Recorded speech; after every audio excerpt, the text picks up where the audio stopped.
আসসালামু আলাইকুম প্রিয় দর্শক, আশা করি সবাই আপনারা ভালো আছেন। আলহামদুলিল্লাহ। আজকে আপনাদেরকে দেখাবো অশ্বগন্ধা গাছ কিভাবে তুলতে হয়, এবং এই অশ্বগন্ধা গাছের শিকড় থেকেই কিন্তু অনেক দামি দামি ঔষধ তৈরি হয়।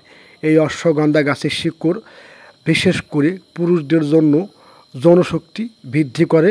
এই অশ্বগন্ধা গাছের শিকড়, এই শিকড়ে প্রচুর পরিমাণে বীর্য গাঢ় করে এবং আপনার সহবাসের সময় বৃদ্ধি করে এই অশ্বগন্ধা গাছের শিকড়। এটাকে বাংলার জিনসিনও বলা হয়।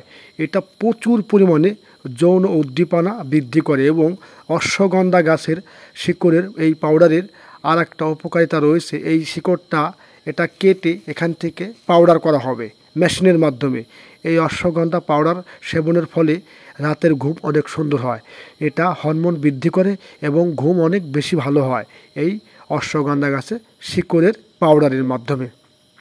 এবং এটা যৌনবদ্ধক হালুয়া তৈরিতে বিশেষ বিশেষ ভূমিকা পালন করে এই অশ্বগন্ধা গাছের শিকড়।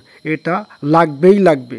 এই অশ্বগন্ধা গাছের শিকড় কেউ নিতে চাইলে অবশ্যই ফোন করবেন, এবং হালুয়া নিতে চাইলে অবশ্যই নক করবেন ইনশাআল্লাহ।